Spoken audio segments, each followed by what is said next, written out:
Hey everyone, it's Rihanna and welcome back to another film review. So if you couldn't tell by my Harley Quinn attire, today I'm going to be reviewing one of my most anticipated films of 2016, Suicide Squad. Now, I was really looking forward to this film. I had loved all of the trailers for this. I thought it looked fantastic and was a new step for the DC Extended Universe, as this is their newest film.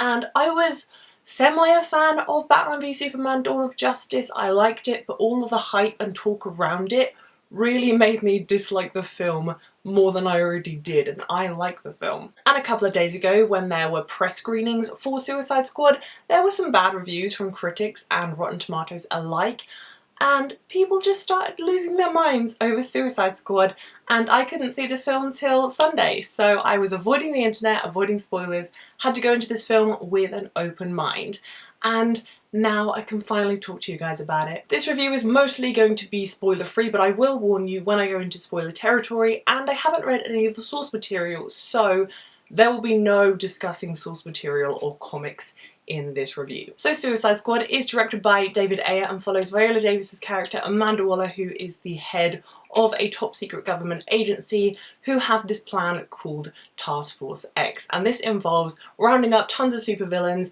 and putting them all together in a team so that they can do all of the agency's dirty work for them, and if it goes wrong they either die or they blame it on them, and if it goes right then they can have rights and their freedom back. And because they're a team of supervillains involving Harley Quinn, Deadshot, Killer Croc, El Diablo, Katana, things clash. There is a lot of conflict going on and this just descends into chaos. Now, as I said, Suicide Squad has been getting really bad reviews, and I walked into this film with an open mind thinking it can't be that bad. And yes, it could be that bad. I wasn't the biggest fan of Suicide Squad and I was really kind of disappointed in this film, but I did like various parts of it. I can already hear the trolls down in the comments commenting mean things to me. It's fine, do what you gotta do. This is coming from a girl who really liked Ghostbusters and hated Warcraft. I've been there. It's okay. You like the film and that is great. I didn't, just getting my opinion out there. So let's start with the positives of Suicide Squad. Some of the characters in this film have great background and the actors portray them perfectly. For example, Will Smith as Deadshot and Margot Robbie as Harley Quinn. Two of my favourite characters in this film. Harley Quinn is so complex as well as so badass and vulnerable, and she has her own storyline in this film that is really complex with the Joker, played by Jared Leto. Not a spoiler because it's in the trailer. And Deadshot really wants his freedom to be with his daughter and to kind of turn over a new leaf. And the reason these characters are so great is because they get the most screen time. Those characters, along with Amanda Waller, who's played by Viola Davis, who I thought was great, El Diablo, who's played by Herandez, I also thought was great. Those are all characters who get a little bit more depth to them than the other characters. Characters like Killer Croc, Katana, and Rick Flag just feel really flat. Katana to me was super badass. I loved her. I thought the actress who played her was killer for her debut in film. But her character was so underused, it pained me inside because she was so badass and had so much potential. Killer Croc, I'm not even sure why Killer Croc was in this film. He just felt like a lot of wasted potential. And Rick Flag, who's played by Kinnaman, there was so many things I just didn't get with his character. I couldn't fully connect to him even though I knew all of his backstory, so that could either be a writing fault or a character fault. It just didn't work for me. As for the character of Enchantress, who's played by Cara Delevingne, I really wasn't convinced by her performance in this film. The way they went with her character really didn't please me. I will go into more of that in the spoiler territory. The only characters that worked for me were mainly Harley Quinn, played by the amazing Margot Robbie. She is incredible in this film. And Will Smith, who plays Deadshot. As for Jared Leto's performance as the Joker, I still prefer Heath Ledger's in The Dark Knight. However, I haven't read the comics, so I can't compare and contrast on who better portrays the character that is in the comics. The way they portrayed the Joker in this one was very fresh, very new. It was a different style. It suited the mood of the film really well, and Jared Leto gave a good performance. He just wasn't in the film enough. And the whole Harley Quinn and Joker backstory, really complex, really interesting, and really disturbing. I guess because there was so much focus on Deadshot, Harley, and the Joker, all the other characters were kind of overshadowed and didn't have enough time for development, so there needs to be more character development in there. The storyline overall felt by the numbers, and a lot of films can do that really well. It's just Suicide Squad didn't quite hit the mark for being a kind of generic plot, but making it something really, really great. The story overall and the villain in this film felt so incredibly rushed. It just felt totally out of the blue. They just kind of thought to themselves in the writer's room, actually, we don't know what we're gonna do, so we'll just write it this way. And that was that. That made it to the final film. They spent a lot of time going through each and every character's storyline and background in about the first 20 minutes of this film, when they could have just done that through dialogue and just focused more on the story rather than the characters, because the story feels super, super rushed and underdeveloped. Another positive of this film is that it looks great, the CGI looks great, the cinematography for the most part looks great, and the soundtrack for this film is so, so good. It is probably one of the best parts of Suicide Squad. I've already talked about some negatives, but let's go into more of the negatives of Suicide Squad. I hate to admit there is a lot more to talk about. A lot of the dialogue that goes through this film feels very forced and very cheesy. The actors do what they can with it, but a lot of the time it falls flat. So a lot of the jokes fall flat, a lot of the kind of emotional and dramatic moments fall flat, because I think with Suicide Squad they had trouble narrowing down and focusing on what tone they wanted to go for. It's not a Marvel movie, it's not fun all the way through, it's a DC movie. They like to go dark, but here they kind of couldn't balance out whether or not they wanted to be fun or dark. And this is a film for the fans, it's a fun summer blockbuster, but when you advertise a film in a certain way, you expect it to be more dramatic and more emotional and more dark. And there was this whole shebang about there being reshoots for Suicide Squad, and people were worried about it, and we didn't know whether we should be worried about it or not. But in the film, you can blatantly see where they had added cuts in to this film. As much as I adore the Harley Quinn elevator scene, it was so badass, I loved it, the music fit perfectly, Margot Robbie was perfect in that scene.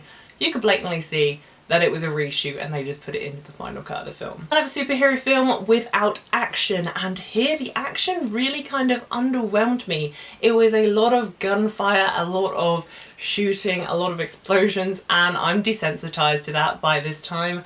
I was kind of not excited by that action. The fighting hand-to-hand combat scenes with Katana and Margot Robbie's character Harley Quinn, super, super badass. I love hand-to-hand combat. It punches 10 times harder to me than any explosion ever will.